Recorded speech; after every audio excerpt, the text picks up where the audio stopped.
Ladies and gentlemen, let's try Game Come video that has discussed the Xbox One's GPU again. So if anyone wants to go into the nuclear fallout shelter with me, you are more than welcome to, my good sir or good lady. So anyway, there's been a recent interview with the developers known as Press Play, and they have said the Xbox One's GPU, based on our experience, is very capable and I think will stay competitive for many years. And looking back at the Xbox 360 specs, it stayed competitive for many years, even though the specs on PC were much better. I also think there's a great future for a console being as versatile as the Xbox One. Not only does it support the widest possible definition of games, but also works as the center of all entertainment in the living room.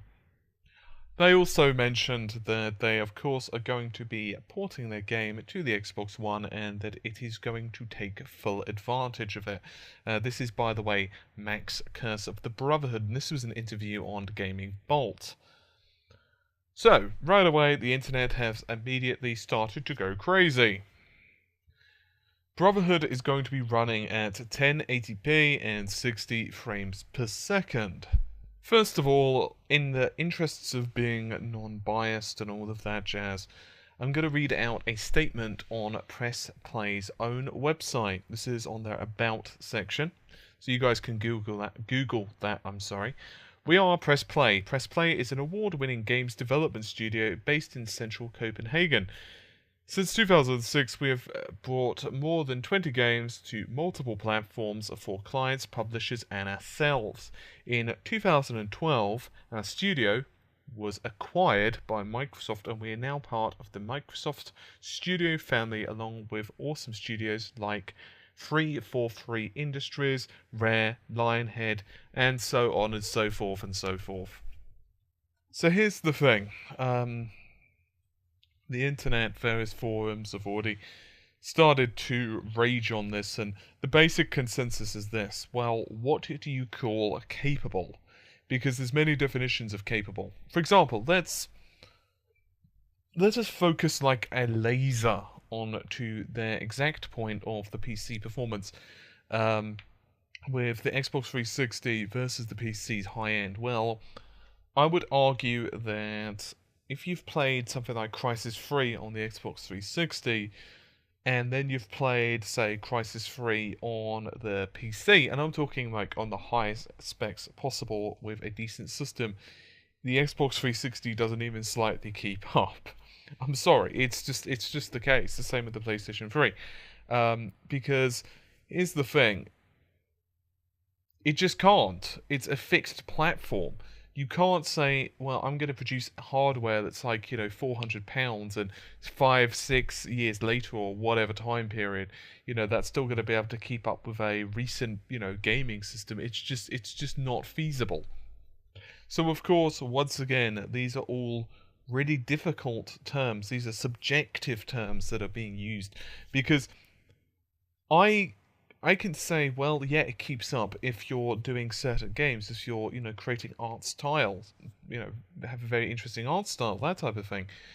But if you were to just go with flat-out power, it just can't keep up. It's that simple. You don't have to believe me on this. This isn't something that you have to be like, oh, okay, he's just saying that because he's a, PC gamer. I also play consoles as well, but, you can just check the numbers.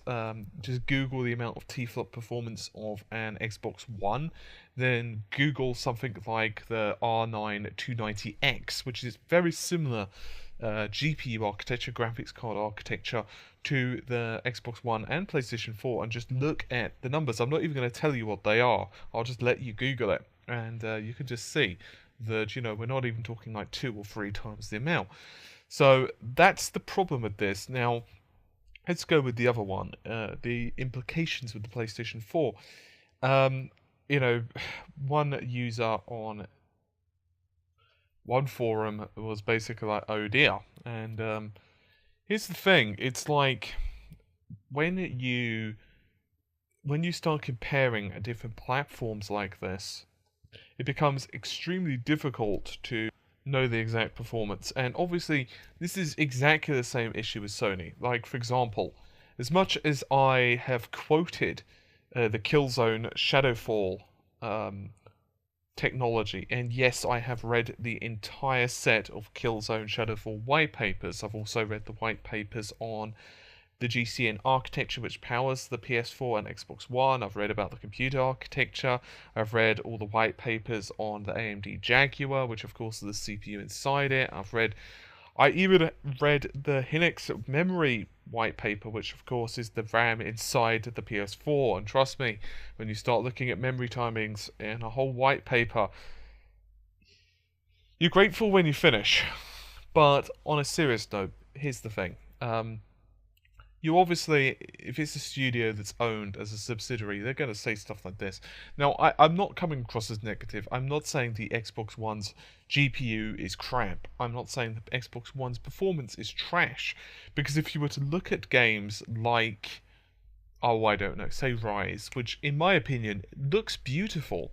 Honestly, I mean, I honestly believe it looks very good. It just does. I mean, sure, it's running at 30 frames per second, and yes, there is that part of my brain that keeps saying, why isn't this running at 60? And, you know, I start to twitch and rock backwards and forwards slightly. But in reality, it looks good. It has a hell of a lot of detail. There's great lighting there. The textures look quite nice, and so on and so forth. I mean, you've seen the footage. Sure, it has a few glitches here and there, but it's a launch title for to be honest with you. In my Killzone Shadowfall, you can check out Killzone Glitch on the channel, and I basically fell through the world at one point. And I was literally running through the level. So yeah, launch titles have glitches. Surprisingly, games do. So that's the issue with all this. Personally, you guys know the specifications if you're regular viewers. I honestly believe that the Xbox One and the PlayStation 4 and the PC are all going to accelerate quite rapidly in the next 6 to 12 months, mostly because of new technologies that are being implemented.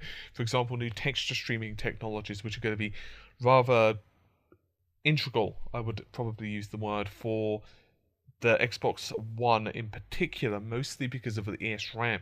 And that's the issue, because a couple of developers already discussed about the ESRAM and the fact that, forward rendering, the typical forward rendering buffer, isn't really what you want to be using with the Xbox One due to lack of RAM. And indeed, a couple of developers that I was following on Twitter and just general comments, they've been stating that the way forward is most likely going to be deferred rendering, which certainly has some advantages, but it of course also has some negatives as well. As, after all, there's always a trade-off. There's never, okay, well, this is just better. Generally speaking anyway, obviously sometimes there are, but generally there's always a trade-off. If you want better looking textures, then you're going to have larger file sizes. If you want compression, then, and so on and so on. Anyway, I'm rambling just a hair right now, so hopefully you found the video somewhat informative, and I'll see you soon. Take care. Bye for now.